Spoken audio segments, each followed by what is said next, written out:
کہ جب آپ نے اسلام قبول کیا تو اس وقت مسلمانوں کے اندر کیا عالم تھا خوشی کا، یہ ارشاد فرمائیے۔ بسم اللہ الرحمن الرحیم۔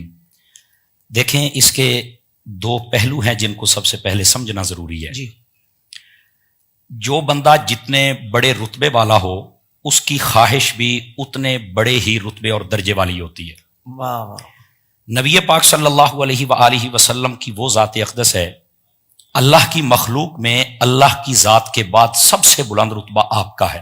سبحان یہ میرے آقا نے خواہش کا اظہار فرمایا کہ یا اللہ عمر کو خاص طور پر اسلام کی دولت عطا فرما دے۔ سبحان اللہ، سبحان اللہ، اللہم اعز الاسلام بعمر بن الخطاب، خاصتاً کے لفظ موجود ہے۔ اللہ، ویسے ایک حدیث شریف میں ابو جہل کا بھی ساتھ ذکر ہے کہ ان دونوں میں سے جو محبوب ہے وہ عطا فرما، اللہ، اور دوسری میں خاص سیدنا فاروق اعظم کا نام ہے۔ سبحان اللہ، تو نبی پاک صلی اللہ علیہ وسلم کی ذات گرامی جتنی عظیم ہے، حضور کی خواہش بھی تو اتنی عظیم ہوگی نا۔ تو یہاں سے آپ اندازہ لگائیں حضرت سیدنا فاروق اعظم رضی اللہ تعالیٰ عنہ آپ کی شان و عظمت کا بھی اور خواہش مصطفیٰ صلی اللہ علیہ وسلم، یہیں پر ہمارے علماء فرماتے ہیں یہ مراد رسول ہیں، اور جب کلمہ پڑھ لیا تو یہ مرید رسول بھی ہو گئے۔ سبحان اللہ۔ یہ سیدنا فاروق اعظم رضی اللہ عنہ، اور جس دن آپ نے کلمہ پڑھا نا، یہ ناسخ التاریخ اور دیگر کتب پڑھ کے دیکھے نا، تو اس میں نبی پاک صلی اللہ علیہ وسلم کھڑے ہو کر آپ بغل گیر ہوئے لوگوں سے مبارکبادیاں دی جانے لگی کہ میرے عمر نے آج اسلام قبول کر لیا ہے۔ واہ واہ، اچھا، اس کا دوسرا پہلو یہ ہے، ایک تو جن کی خواہش ہو انہیں خوشی ہوتی ہے، دوسری بات یہ تھی کہ جب حضرت سیدنا عمر بن خطاب رضی اللہ عنہ آپ نے جب کلمہ پڑھا نا، تو اس وقت جتنے بھی موجودین تھے، یہ ہم نے رمضان شریف میں بھی بتایا تھا کہ 39 مرد اور 11 عورتیں تھیں، جی، 40 میں آپ تھے جنہوں نے کلمہ پڑھا تھا۔ واہ واہ، اچھا، جب آپ نے کلمہ پڑھا نا وہاں پر، تو روایت کے یہ لفظ ہے تو بڑی تفصیلاً، لیکن وہاں پر فرمایا فَكَبَّرَ أَهْلُ الدَّارِ تَكْبِيرَةً سَمِعَتْ بِمَكَّةَ، جب آپ نے کلمہ پڑھا اتنی بلند آواز سے نعرہ تکبیر لگایا گیا کہ مکے تک اس کی آوازیں گئی۔ سبحان اللہ۔ یہاں علماء محبت میں یہ بھی ترجمہ کرتے ہیں کہ وہاں کی وادیاں، پہاڑ اور کعبہ گونج اٹھا کہ آج کسی نے کلمہ پڑھ لیا ہے۔ اللہ، سبحان یہ حضرت سیدنا عمر بن خطاب رضی اللہ عنہ آپ کے کلمہ پڑھنے پر صحابہ کرام کا انداز تھا۔ اللہ۔ اچھا، پھر صرف یہاں تک نہیں ہے، جی، حضرت سیدنا عمر بن خطاب نے جب کلمہ پڑھا، میرے آقا صلی اللہ علیہ وسلم کو بھی خوشی ہوئی، صحابہ کرام علیہم رضوان کو بھی خوشی ہوئی، اور پھر اللہ رب العزت نے حضرت سیدنا جبرائیل امین علیہ الصلوۃ والسلام کو میرے آقا کی طرف بھیجا صلی اللہ علیہ وسلم، صلی اللہ، فرمایا کہ جا کے حبیب پاک صلی اللہ علیہ وسلم کو خوشخبری سنا کے آؤ۔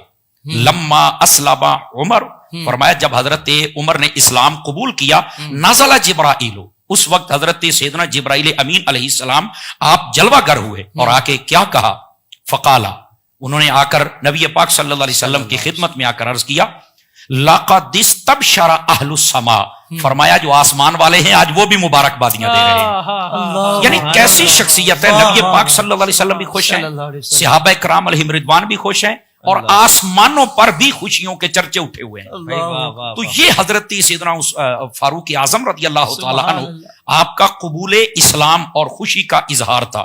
اور پھر صرف یہاں تک نہیں ہے، حضرت سیدنا فاروق اعظم رضی اللہ عنہ آپ کے گھر میں بھی بڑی خوشی کا اظہار تھا، چونکہ آپ کی جو بہن جن کا نام حضرت فاطمہ تھا، جی، اور آپ کے بہنوئی جن کا نام حضرت خباب تھا، انہوں نے کلمہ پڑھ لیا تھا۔ اچھا، جب آپ اس ارادے سے نکلے جس کو پہلے ہم نے بیان کر دیا ہوا ہے کہ آپ نے کہا کہ آج یہ کام ہی تمام کر دیں گے، تو کسی نے کہا بھائی گھر کی خبر تو لے لو۔